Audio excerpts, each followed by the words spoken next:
Chicos, buenas tardes con todos. Yo soy el doctor Julio Quiroz, soy médico traumatólogo del Hospital Carrión y de la Clínica San Judas Tadeo. Hoy día vamos a hablar acerca de complicaciones de las fracturas, ¿ya? Entonces, entre las complicaciones de las fracturas tenemos dos tipos de complicaciones. Unas complicaciones agudas, que son menos de 3 semanas, y unas complicaciones tardías, que son más de 3 semanas, ¿no? El punto de corte es por tiempo, agudas, 3 semanas, tardías, mayor a 3 semanas, ¿ya? Entre las complicaciones agudas tenemos complicaciones locales, ¿ya? Y sistémicas. En las complicaciones locales tenemos a los problemas de partes blandas, por ejemplo, infecciones de heridas o por ahí algún tipo de celulitis perilesional o infecciones, pues, por ejemplo, alguna dehiscencia de herida, de alguna fractura que nosotros hayamos operado y se infecta la herida producto de algún tipo de material que no está estéril, ¿no? Una lesión nerviosa también por una fractura que vamos a ver, o un síndrome compartimental. Y en las sistémicas, la famosa embolia grasa. Y aquí están las complicaciones locales. Si ustedes ven la figura de la izquierda, ¿no? Es problema de partes blandas. Esto que ustedes ven aquí en negro es una escara, así se le conoce. Escara, ¿ya? Es una escara necrótica. Esta escara tiene que limpiarse. ¿Qué pudo haber pasado aquí?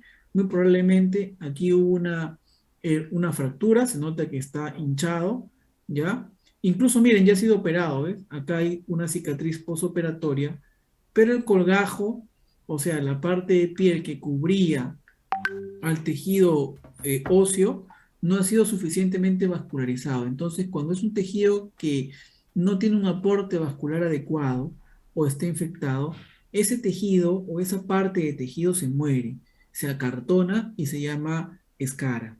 ¿Ya? Esta escara tiene que limpiarse, tiene que sacarse, porque si no es un asiento de infecciones. ¿Está bien? Y al final te puede dar la famosa y temida osteomielitis, primero aguda y luego crónica. Y tratar una osteomielitis es un poco complejo. Por eso es importante saber cuándo se está infectando y cuándo se infectó nuestro sitio operatorio o nuestra herida, que la mayoría son por fracturas expuestas. ¿Ya? Miren acá el otro caso, es una fractura de húmero, ¿ya? Y aquí hay como una solución de continuidad, ¿no? Aquí, redondita. Esto posiblemente puede ser una bala, ¿no? O sea, un orificio de proyectil de arma de fuego. Generalmente los pacientes que llegan con proyectil de arma de fuego, la bala a veces entra por la parte posterior, hay un orificio de entrada y no hay un orificio de salida, o sea, la bala se queda alojada. O si no, también pues sí lo puede haber, ¿no? Y eso pues son heridas o problemas de partes blandas que se pueden infectar, ¿ya? Miren este ejemplo por si acaso, miren aquí el del lado izquierdo. Ese es un paciente que nos llevó al hospital, es un paciente indigente que se tiró más o menos de un puente de 6 7 metros de alto, nos cuenta, bueno, está vivo, pero se tuvo una fractura expuesta, ¿no? Llegó al hospital después de 5 días porque ya no podía, vino con la mano hinchada, celulítica. Aquí ya está, después de hacer una pequeña limpieza quirúrgica, pero si ustedes ven aquí, ven cómo está completamente desvitalizado, purulento, ¿no? Esto que ustedes ven acá es tejido óseo, es un poco de el estiloides cubital que ha sido expuesto. Este tejido ya no sirve, ya está completamente desvitalizado, ¿no? Y también en el otro lado, esta es una cadera, ¿ya? No parece, pues, porque, por la foto, ¿no? Pero aquí está, acá está el glúteo, acá abajo está el glúteo, acá abajo el abdomen, aquí está el pie, para abajo, ¿no? Y esta es la cadera. Y si ustedes se dan cuenta, miren cómo hay una solución de continuidad que parece así como un T, ¿no? Como un T medio cargado, ¿ya? Esto de aquí es una solución cero purulenta que proviene desde el lado de la colocación de osteosíntesis. En este caso, a la señora se le colocó un clavo de cadera, pero siempre pues al cerrar piel y todo lo demás, la piel tiende mucho a llamar mucho microbio y al final genera un caldo de cultivo y hace dehiscencia de herida. Cuando tenemos este tipo de problemas de partes blandas, lo ideal es, si es una dehiscencia inicial y si es algo local, podemos comenzar con antibióticos, ¿no? Por 2 o 3 días. Pero si vemos que no mejoran los antibióticos luego de 2 y 3 días, o sea, que no hay disminución de la secreción o del gasto de la secreción, a pesar de la curación local que le estoy dando, a pesar del antibiótico que le estoy dando. Entonces, ya hay que pensar en hacer una limpieza quirúrgica, ¿ya? Eso es lo que tenemos que ya ir pensando. Si a los 3 días el paciente no responde al tratamiento conservador, vamos a tener que cortar los puntos, volver a entrar y lavar con abundante cloruro, o si no también ir pensando en otro tipo de tratamiento. ¿No? Igual aquí, por ejemplo, este tejido no se puede quedar aquí perenne, ¿no? Este tejido es un foco infeccioso y el paciente puede perder la mano si continúa pues con este tejido necrótico. Entonces, todo lo que esté necrótico a mí no me sirve. Como no me sirve, o necrótico o infectado. Si ya tenemos una osteomielitis crónica, ya no sirve ese tejido. Entonces yo tengo que retirarlo, quitar todo el foco de infección y luego prepararlo ya para una nueva rafía con algún tipo de injerto óseo, algún tipo de placa y tornillo. ¿Ya? Pero primero lo que tenemos que hacer es barrer con la infección desde inicio, ¿no? ¿Con qué antibiótico, doctor? Nos dicen, el mejor antibiótico es el bisturí, ¿ya? El bisturí es el mejor antibiótico. Ya cuando ya tenemos una herida completamente necrosada, infectada, no va a haber antibiótico, ni teiciclina, ni colistina, nada. El mejor antibiótico es debridar correctamente ese tipo de herida infectada. ¿Ya? Miren, por ejemplo, el caso de la izquierda es una fractura también con aumento de partes blandas, ¿no? Como está la piel tensa, brillosa, ¿no? Eso es típico, con un poco de flectenas ya que han sido reventadas, ¿no? Y aquí arriba a la derecha, ven pues cómo este es un pedazo de astrágalo que ha salido por el lado medial del pie, ¿no? Con escaras nuevamente, con escoriaciones, con un talón necrótico, ¿no? Y esto aquí abajo pues es una celulitis post-reducción, masticación interna, donde se ve pues un foco del tornillo, ¿no? Acá se ve una cabecita de tornillo que está ahí, ¿no? Esto de aquí, por ejemplo, ha habido licencia de herida, no hay cicatrización y ya se está exponiendo el material de osteosíntesis. Entonces, son complicaciones de las fracturas o de la reparación de las fracturas o del tratamiento de estas fracturas que tenemos que tener en cuenta. Y son infecciones que se producen al inicio, hasta la semana. Entonces, recapitulando, si tenemos una fractura expuesta, hay que ver el grado de fractura expuesta y hay que ver si es que es suficiente solamente el tratamiento antibiótico o si no también hay que entrar a sala de operaciones a hacer una limpieza quirúrgica. Eso va a depender del grado de la fractura expuesta, ¿ya?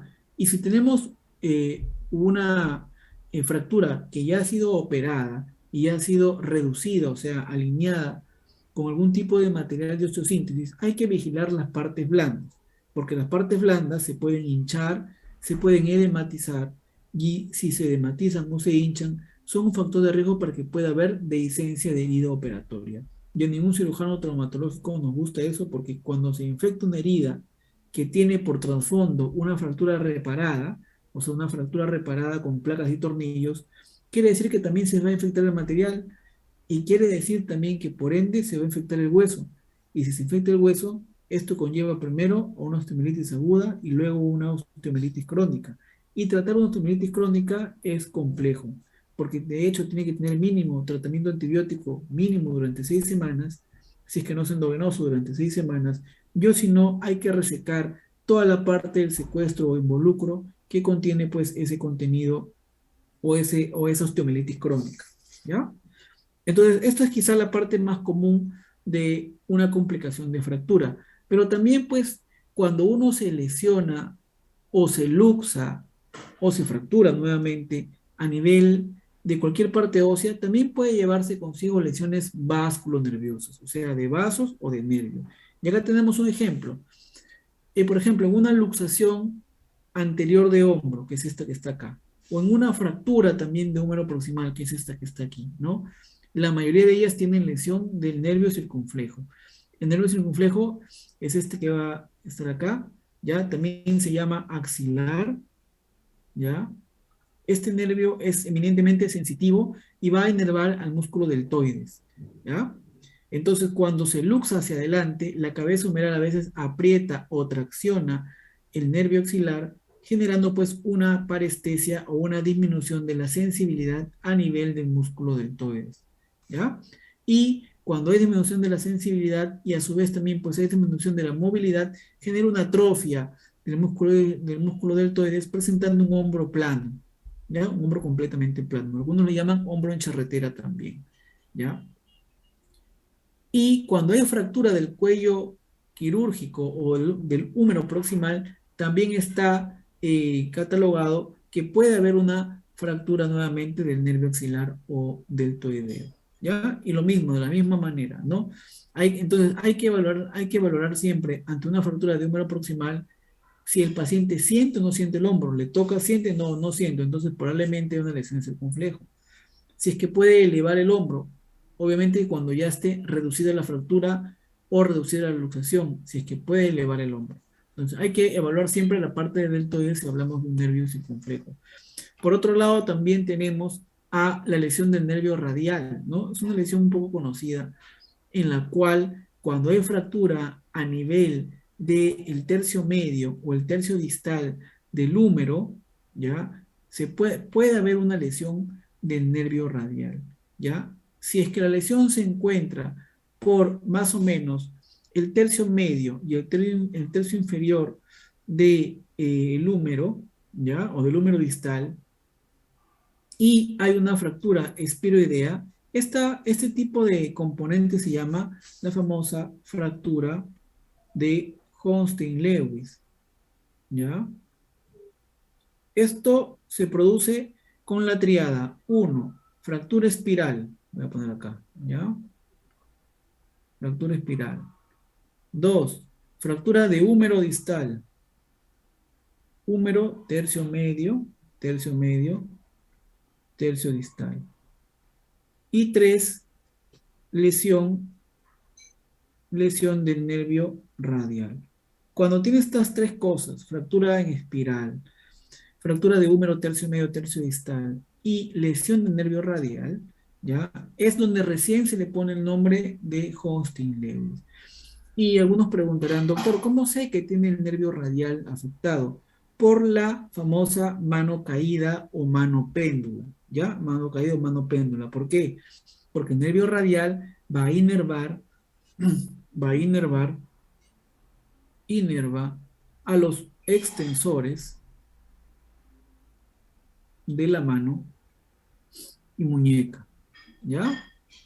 Entonces, como hay lesión del nervio radial a nivel proximal, al no haber inervación de los extensores de la mano y muñeca, la muñeca no puede extender, por ende cae, ¿no? Es la famosa mano caída o mano péndulo, ¿ya? Entonces, entonces, en cada paciente con fractura de húmero tercio medio o tercio distal, hay que ver si puede elevar la mano o si puede hacer, si puede elevar el primer dedo, ¿no? Si es que no puede elevar el primer dedo o no puede elevar o extender la mano y además no tiene sensibilidad y además hay adormecimiento, vamos a nosotros correlacionar y decir pues que tiene lesión del nervio radial, ¿ya? Y al haber lesión del nervio radial, si sacamos una placa y si tiene una fractura espiral de húmero distal, es la famosa fractura de Holstein-Lewis, que es un poco común a nivel de fracturas del húmero, ¿ya?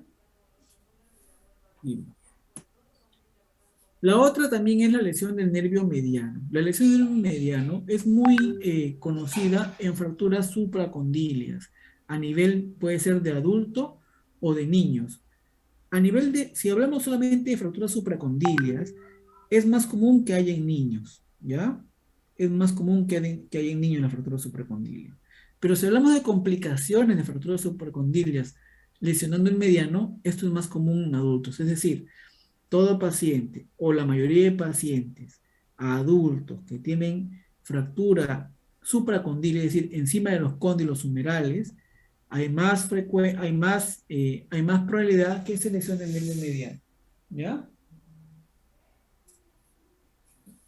Luego, ¿cómo se manifiesta esta lesión del nervio mediano? Es la famosa, es la famosa mano del predicador, así se le llama, mano del predicador, así como la mano del santo, igualito, ¿no? Donde no puede flexionar o doblar los tres dedos de la mano afectada, ¿ya? No habrá flexión, no puede flexionar y más que nada ni el segundo ni el tercero. Esto nos va a indicar una lesión del nervio mediano, la famosa mano del predicador, así se le llama, ¿ya? Y cuando hay una fractura supracondilia y más que nada pediátrica, la complicación más frecuente también es la lesión del nervio mediano, ¿ya? Sin embargo, la complicación más grave es la lesión de la arteria humeral o la arteria braquial, ¿ya? Por ejemplo, es una fractura de húmero que se va hacia adelante, ¿no? A veces se expone con una punta hacia adelante. Esta punta puede cortar o atravesar la arteria humeral o el nervio mediano, ¿ya? Y si se va para un lado, si se va generalmente para lateral, puede generar también lesión del nervio cubital. Entonces hay que tener más o menos en cuenta cómo es el desplazamiento de las fracturas para nosotros poder inferir qué nervio o qué estructura puede haber sido lesionada. ¿Ya? Eso es en cuanto a lesiones nerviosas o nerviosas. ¿Ya? Ahora, en cuanto a síndrome compartimental, también que es una complicación de fractura. Como ustedes saben, el síndrome compartimental se produce en la mayoría de veces por un traumatismo, ¿ya? Y va a estar definido por un aumento de la presión, vamos a escribirlo acá, aumento de la presión intracompartimental. Es decir, todos los músculos o todos los intracompartimental. Todas las regiones de brazos y piernas, ¿ya? Tienen compartimentos. El lugar donde hay mayor frecuencia de síndrome compartimental es la pierna. Entonces vamos a tratar de focalizarnos en la pierna. Muslo también, antebrazo también, húmero también. Pero el lugar donde hay más frecuentemente síndrome compartimental es la pierna. Entonces, la pierna tiene 4 compartimentos, que ya lo vamos a ver más adelante, y cuando aumenta la presión de ese compartimento, se llama el famoso síndrome compartimental. ¿Cuánto es la presión normal? De 0 a 8 milímetros de mercurio es la presión normal. Pero cuando ya sube mayor a 30 milímetros de mercurio, ya se le llama, ya se dice que está produciendo un síndrome compartimental. Y doctor, ¿qué pasa si está en 20, 25? Por ejemplo, si alguno de ustedes va a correr la maratón, el músculo se va a hipertrofiar y va a aumentar de presión. Entonces, a veces hasta los deportistas aumentan hasta 25, 28 milímetros de mercurio, ya produciendo un dolor o una fatiga muscular, ¿verdad? Pero si esto pasa por encima de los 30 y es sostenido, ya hablamos del famoso síndrome compartimental. Y esto va a ser producido fisiopatológicamente por dos vías. Uno, el aumento del contenido del compartimento o la disminución del volumen del compartimento. ¿Cómo es el aumento del contenido del compartimento? Cuando, por ejemplo, hay un sangrado en el compartimento o un edema marcado en el compartimento, ¿no? Si hablamos, la pierna tiene 4 compartimentos. Estos son los compartimentos de la pierna, ¿no? Esta es una pierna en corte coronal, perdón, en corte sagital, ¿ya? En la cual tenemos acá la tibia y el peroné, ¿no? Y acá tenemos todos los compartimentos de la pierna, ¿no? Un compartimento anterior, un compartimento lateral, los compartimentos posteriores, posterior profundo y posterior superficial. Entonces, estos compartimentos tienen un valor, ¿verdad? Que lo normal es de 0 a 8 milímetros de mercurio. Pero cuando ya aumenta hasta 30, pues tienden a generar el famoso síndrome compartimental. Entonces, si es que aumenta el volumen del contenido en cualquiera de esos compartimentos, ya comienzan por depresión, a agarrar todos los compartimentos. Primero se comienza a afectar el compartimento tibial anterior, luego se comienza a afectar el compartimento lateral, así hasta que toda la pierna se deteriora produciendo una isquemia marcada. En cambio, si es que por ahí el volumen del compartimento está adecuado, pero uno pone, por ejemplo, una restricción a nivel de la piel, por ejemplo, un yeso muy ajustado, Este yeso pues comprime tanto el compartimento que no lo deja extenderse, que no lo deja expandirse. Y ahí también, por disminución de volumen, también puede haber un síndrome compartimental. Por las dos vías hay aumento de la presión intracompartimental y luego una disminución de la presión capilar, una disminución de la perfusión capilar y a su vez pues la famosa isquemia, ¿no? La isquemia es la depresión o la disminución del aporte de oxígeno a cualquier tejido de nuestro organismo. Luego que hay isquemia, esta isquemia puede ser muscular o nerviosa. ¿Dónde va primero? ¿Qué es lo primero que entra en isquemia? Lo primero que entra en isquemia es el nervio. Es lo primero que entra en isquemia. Es por eso que muchos pacientes al inicio, cuando comienzan con el síndrome compartimental, sienten un ardor, una quemazón o incluso también pues un adormecimiento llamado parestesias, ¿verdad? Esas parestesias o adormecimientos es el primer signo de un síndrome compartimental. A su vez también, o a la par, también puede estar la isquemia muscular que puede producir necrosis muscular y libera toxinas. Estas toxinas generan más toxinas a su vez, generando pues el famoso síndrome de aplastamiento. Eso se da cuando hay un paciente que está muy deteriorado, ¿no? Entonces, ¿cómo nosotros eh, ubicamos o diagnosticamos un síndrome compartimental? El síndrome compartimental se diagnostica de manera clínica, ¿ya? Es lo que tenemos que saber. Y tenemos signos y síntomas preisquémicos y posisquémicos.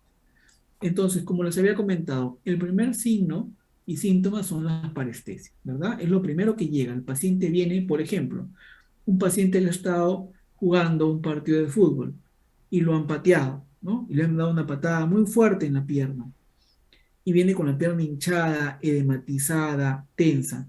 Y lo que va a venir diciéndote es, doctor, siento, me han pateado la pierna, tú le sacas una placa, no hay fractura, ¿ya? Y te va a decir, puede o no puede haber, ¿no? Y si a veces la hay, son fracturas muy pequeñas, y te va a decir, doctor, siento la pierna adormecida. Si te dice eso adormecida o como calambre o como quemazón, ya tú vas a interpretar que hay una lesión de nervio, ¿ya? Esa lesión de nervio, aprovechando pues del aumento del volumen intercompartimental, que lo primero que se va a lesionar es el nervio, ¿ya? Luego que el paciente comienza con ese adormecimiento, más o menos pasada la hora, comienza con un dolor. Ese dolor es un dolor intenso, desproporcionado. Es un dolor que no calma con analgésicos. Le pones ketoprofeno, ketorolaco, metamisol, diclofenaco, cualquier tipo de analgésicos y ese dolor no calma. Es más, aumenta. ¿Y aumenta con qué? Con la movilización pasiva, ¿ya? Con eso aumenta. ¿Cómo así? Por ejemplo, si tú le mueves los dedos de los pies, tiene más dolor, ¿ya? Entonces, ese dolor es el signo más característico de un síndrome compartimental. Luego también vamos a ver la presión o también llamada la tensión. Es la famosa, pues la piel tensa, la piel naranja, la piel brillosa, que parece que va a reventar. Estos tres signos y síntomas son preisquémicos, antes que se muera o comience a morirse el músculo y lo demás. ¿Ya? Entonces, acá están las famosas, en total son las 6P, ¿verdad? P de parestesia, P indolor, presión, palidez, parálisis y pulso ausente. Las primeras 3P son de síntomas preisquémicos. Pero cuando ya comienza a haber isquemia, comienza la cuarta P, que es la P de palidez. Pero antes de la palidez está la cianosis. ¿Por qué? Son dos cosas diferentes, ¿no? La cianosis es la coloración azulada de la piel y la palidez es la disminución del aporte arterial. Entonces, si hablamos de cianosis, vamos a pensar en vena y si hablamos de palidez, vamos a pensar en arteria, ¿ya? Entonces, ¿qué es lo primero o qué es lo segundo que se afecta? Primero se afecta el nervio, segundo se afecta la vena y tercero se afecta la arteria. Es decir, primero se pone la pierna cianótica antes que pálida. Ya hay un color azulado, un poco a veces marmóreo. Ahí me están diciendo pues que ya está avanzando el grado de isquemia y la parte venosa se está comprometiendo. ¿Ya? Luego viene la parte de parálisis. La parte de parálisis es ya una complicación mucho más marcada. Aquí ya hay muerte tisular, muerte nerviosa, atrofia. Y aquí ya hay una complicación más seria, ¿no? En ese tipo de complicaciones con parálisis son las famosas, por ejemplo, contractura de Volman, ¿no?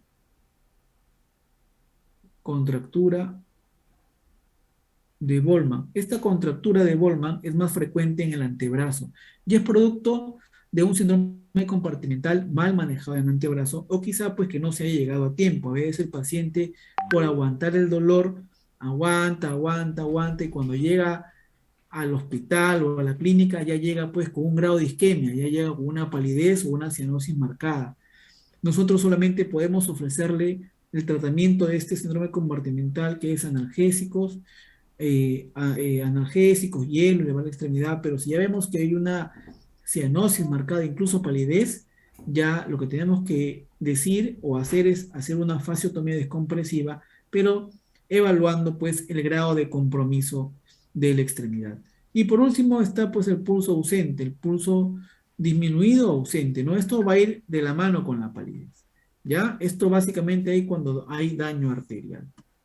Entonces, ¿cómo yo voy a evaluar mi daño vascular? O perdón, mi daño del síndrome compartimental. Acá en Perú no hay este método. Nosotros en Perú lo evaluamos simplemente con la clínica y pues ya evaluando cuando el paciente esté en los signos preisquémicos, ya evaluamos prepararlo y meterlo a hacer las operaciones para hacer la famosa fasciotomía descompresiva. Pero si aún no está bien, perdón, si aún no está pues completamente tenso y vemos que ha bajado el dolor con analgésicos, pues preferimos aguantarlo un rato hasta ver que se resuelva el cuadro, ¿no? Pero en otros lugares sí, pues se evalúan con el famoso método de Stryker, que es como una cánula que va a medir el grado de presión intracompartimental, que es de más de 30 a 40 milímetros de mercurio, ¿ya? Si es de 8 a 20 o a 25, eso es un síndrome compartimental, si es que lo hay, crónico, producto de algún tipo de deporte que se utilice, pues, el músculo a repetición. Y a su vez también, por ejemplo, la famosa contractura de Volman. Esta contractura de Volman, como yo les había comentado, es una complicación ya de un tipo de síndrome compartimental que no fue tratado a tiempo, ¿no? Es una secuela. Y esta secuela se va a diferenciar pues porque hay retracciones, atrofia, fibrosis, cambios tróficos y neurológicos a nivel del antebrazo. La contractura de Volman es más frecuente a nivel del antebrazo. Cuando hubo un síndrome compartimental, el antebrazo que no se trató a tiempo. ¿Y cuál es el tratamiento de un síndrome compartimental? El tratamiento es la fasciotomía descompresiva. Ese es el tratamiento, ¿no? Es hacer un corte a los costados de la pierna, en los dos lados, tanto en el lado medial como en el lado lateral, ¿ya? En el lado medial como en el lado lateral, para tratar de descomprimir estos compartimentos. Si hago yo un corte a este nivel, yo voy a tratar de descomprimir tanto el compartimento lateral como el compartimento anterior. Y si yo hago un corte a este nivel, a nivel medial, voy a descomprimir el compartimento posterior profundo del posterior superficial. Esto lo vamos a hacer cuando ya tengamos un inminente síndrome compartimental. Como les comentaba, muchas veces me ha tocado entrar a hacer fasciotomía descompresiva ya con signos posisquémicos, ¿no? Y hemos encontrado a veces el compartimento lateral ya necrosado, el compartimento anterior seminecrosado y el compartimento posterior bueno. Entonces eso se va a valorar si es que el paciente puede rescatar lo que queda de pierna o se puede hacer algún tipo de colgajo, de injerto, y si no se puede, pues lamentablemente va a una amputación de pierna. Entonces, el síndrome compartimental por eso se considera como una emergencia traumatológica, porque si no se actúa a tiempo, esto puede conllevar a una amputación de la extremidad. ¿Cómo yo puedo prevenir que ese compartimento no llegue a hacer una presión mayor a 30? ¿Qué puedo hacer yo? Si es que nos vamos nuevamente a nuestro caso, ese paciente que ha estado jugando fulbito, que ha estado jugando pelota y lo han pateado, ya ha venido pues con la pierna hinchada, ya con parestesias, con un dolor importante, que aumenta más a la movilización pasiva de los dedos. O sea, te dice todas las características y ya comienza pues incluso a ponerse tenso y brilloso. Es ahí donde yo tengo que ver y actuar, ¿no? ¿Y qué hacemos primero?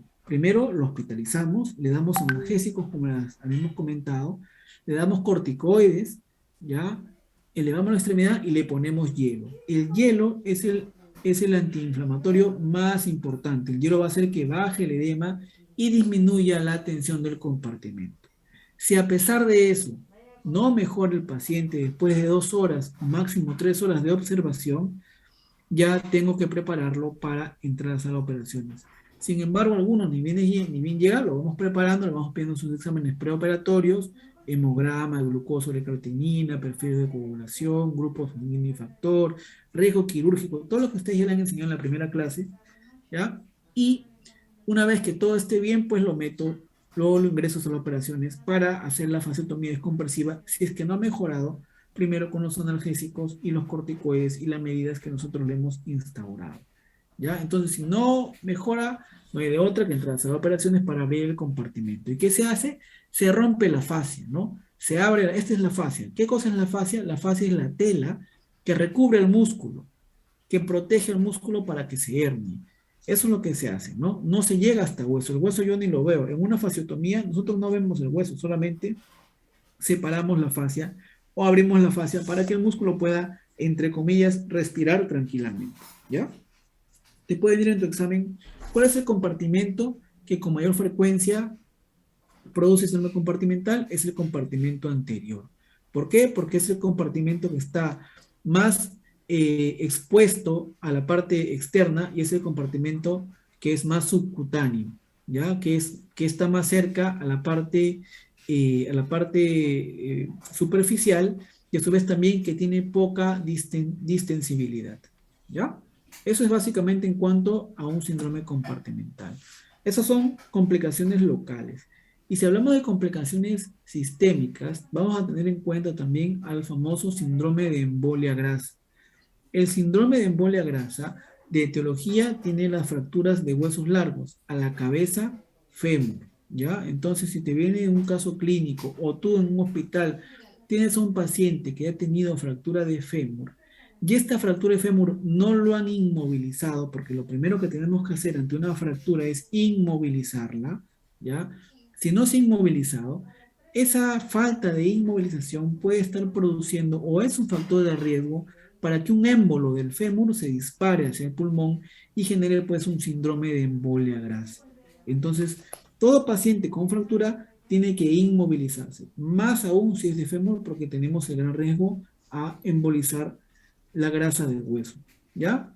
Este, también se produce muchas veces cuando uno quiere poner un clavo de cadera y al pasar una rima, que es como un aparato que hace que estimule el sangrado intramedular del hueso, cuando se pasa esa rima, a veces estimula tanto sangrado que también estimula las células de grasa que hay en la parte intramedular y se disparan como un trombo hacia el pulmón, generando pues un síndrome de embolia grasa. ¿Cómo nosotros vemos? ¿O qué es lo primero que vemos? Nosotros vamos a ver petequias. Es lo primero que vamos a ver, petequias a nivel subconjuntival y a nivel del tórax. ¿Ya? El paciente a veces comienza a perder la conciencia, hay una alteración fluctuante de la conciencia, comienza a permanecer adormilado, no responde o no coordina movimientos. Entonces, son alteraciones que se ven clínicamente. Luego también el paciente comienza a agitarse, ya comienza a entrar en taquimia, en disnea, y luego a su brevedad en taquicardia, ¿ya? Y ahí donde uno intenta tomar una radiografía pulmonar, porque ya está más o menos maquinando que se pudo o puede haber o puede tener un síndrome de embolia grasa. Y lo que vamos a ver en una radiografía es la famosa tormenta o torbellino de nieve, ¿ya? Entonces, cuando ya tenemos nosotros ya tenemos ya la aproximación diagnóstica, hay que darle tratamiento. ¿Qué vamos a dar? Medidas de soporte.